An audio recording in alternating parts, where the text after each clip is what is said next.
शांति। ओम शांति। ओम शांति। अव्यक्त मुरली है 29 मई 1970 की। बाबा बाप दादा कह रहे हैं अव्यक्त समीप रत्नों की निशानियां क्या है। समय कितना समीप पहुंचा हुआ दिखाई पड़ता है, हिसाब किताब निकाल सकते हो? बाबा पूछ रहे हैं कोई हिसाब कर सकते हो कि समय अब कितना समीप पहुंचा है, अब कितना टाइम बचा है? भविष्य लक्षण के साथ संपूर्ण स्वरूप का लक्षण भी सामने रहता है। तो जैसे हम सोचते हैं ना कि अभी देखो विनाश होने ही वाला है, दिन ब दिन स्थिति तो बिगड़ गई, लग रहा अब हुआ कि कब। तो ऐसे ही ये सब तो हम देखते ही हैं कि समय की निशानियां, लेकिन अपने परिपक्व होने की निशानियां क्या हम चेक करते हैं कि हम कितने संपूर्ण हुए हैं? एक भी बार ब्राह्मण आत्मा संपूर्ण होने से बची है तो विनाश नहीं हो सकता। तो इसीलिए हम दूसरे को, इस दुनिया को दुख से बचाना चाहते हैं तो हमको संपूर्ण होना ही पड़ेगा। समीप का लक्षण क्या होगा? जैसे कोई शरीर छोड़ने वाले होते हैं तो कई लोगों को मालूम पड़ता है। आप भी ऐसे अनुभव करेंगे जैसे ही हम संपूर्ण के करीब होंगे।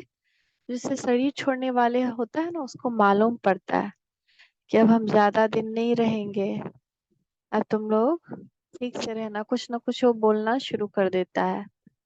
तो ऐसे ही जब हम संपूर्ण के करीब होंगे, हम क्या अनुभव करेंगे कि मैं आत्मा अलग, ये शरीर अलग है, इसको हम धारण कर चला रहे हैं। जैसे हम कपड़ा पहने तो हम कपड़ा तो नहीं सोच लेते हैं कि हम कपड़ा है ये। ऐसे ही वो कॉन्शियसनेस आ जाएगा कि ये शरीर हम नहीं है, इसमें हम बैठकर इस शरीर को चला रहे हैं। ऐसे लगेगा कि मैं आत्मा इस शरीर में अवतरित हूँ। शरीर का भान खत्म होता जाएगा। समीप रत्न की समीप आने की निशानी यही होगी। सदैव अपना आकारी रूप और भविष्य रूप सामने देखते रहेंगे। जब हम समीप होंगे संपूर्णता के तो हमको अपना फरिश्ता स्वरूप दिखाई देगा, लाइट वाला स्वरूप दिखाई देगा, और भविष्य स्वरूप देवता स्वरूप दिखाई देगा। प्रैक्टिकल में अनुभव होगा, हमको फील होगा एकदम रियल में कि मैं लाइट हूँ। जब ब्रह्मा बाबा संपूर्णता के करीब थे तो कई लोगों ने उनको देखा कि जब वो चल रहे हैं तो उनका पैर जमीन पे नहीं सट रहा है। कहते हैं ना, फरिश्तों के पैर जमीन को नहीं छूते। तो ऐसा लगता था कि जमीन के ऊपर ऊपर चल रहे हैं। किसी को उनमें लाइट दिखाई देता था, तो जैसे कोई लाइट चल रहा हो। तो ऐसे जब हम खुद को ही वैसे महसूस करेंगे जब हम संपूर्णता के करीब होंगे, तो उसके लिए तो पुरुषार्थ करना है ना, योग लगाना है, पाप हटाना है, तब तो हमारी लाइट बाहर निकलेगी। ये पाप जैसे दरवाजापन हमारे लाइट को रोके हुए है।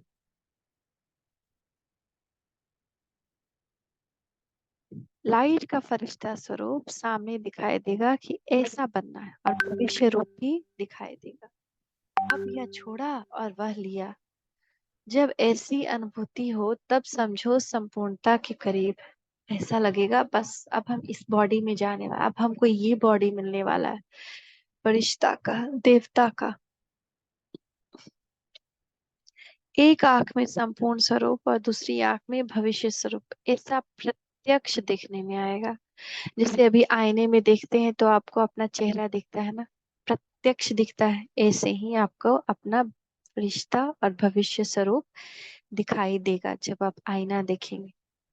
तो जैसे अपना ये प्रत्यक्ष अनुभव होता है, यह स्वरूप बैठे बैठे अनुभव करेंगे।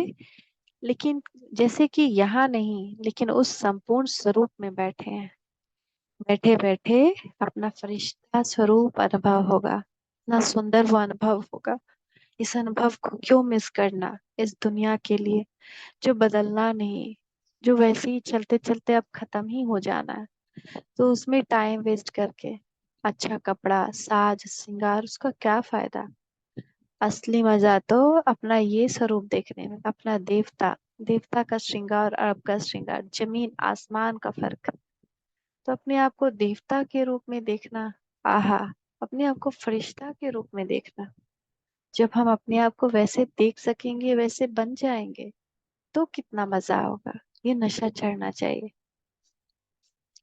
बैठे बैठे ऐसे अनुभव करेंगे, लेकिन यहाँ नहीं, लेकिन उस संपूर्ण स्वरूप में बैठे हैं। ये पुरुषार्थी शरीर एकदम मर्ज हो जाएगा। इस शरीर का भान ही नहीं रहेगा, एकदम मर्ज हो जाएगा।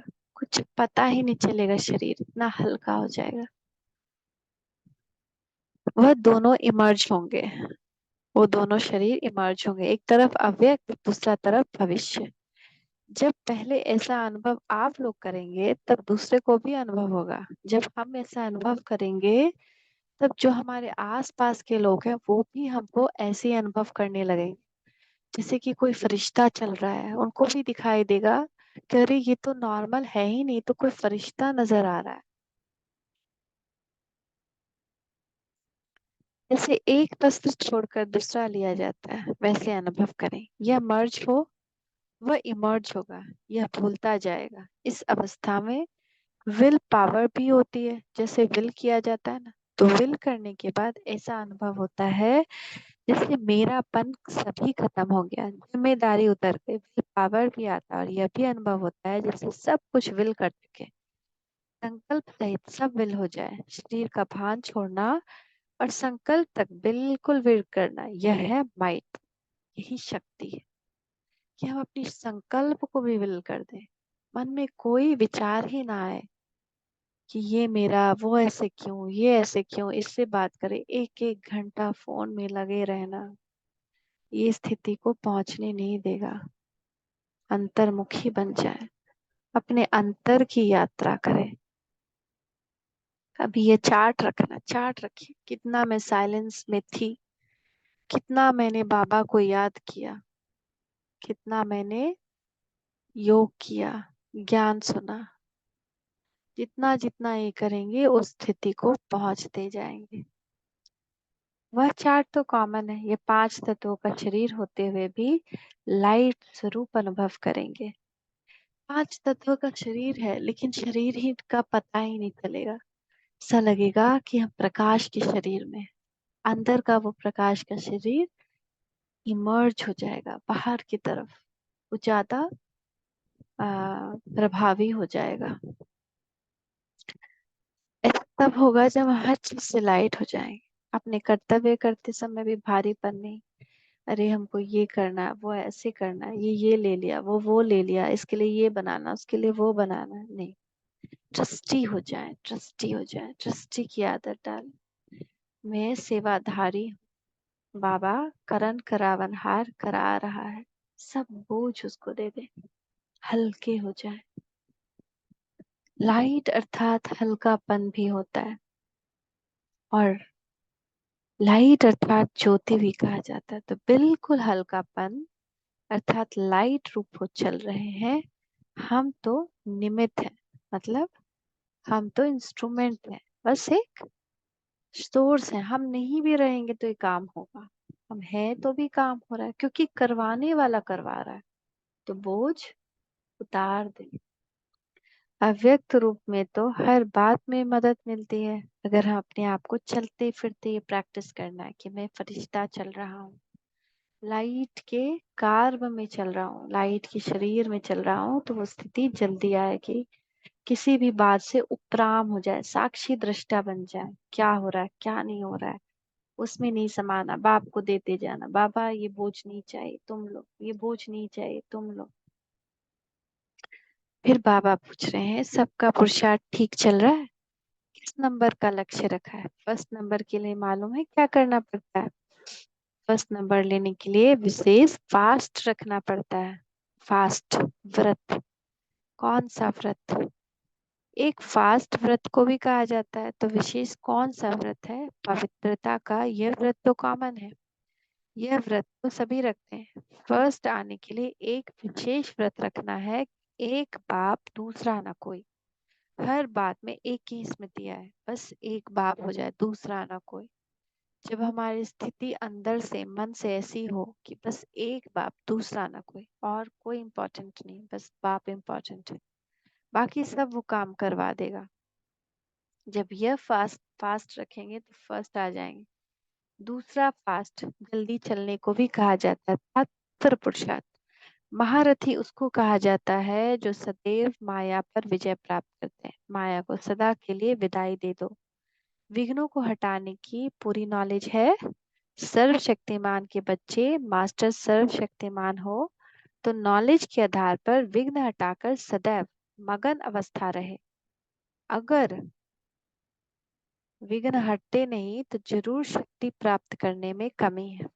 ऐसा हो नहीं सकता कि मास्टर सर्वशक्तिमान बन कोई विघ्न हमारे सामने टिक जाए। अगर टिक रही है तो शक्ति नहीं है। हमारी योग पावर अभी इतनी नहीं हुई, तो योग करना, ज्यादा योग करना, जितना करेंगे विघ्न हटते जाएंगे। जीवन में कोई विघ्न नहीं रहेगा, क्योंकि हमारा ही गायन है विघ्न विनाशक गणेश का।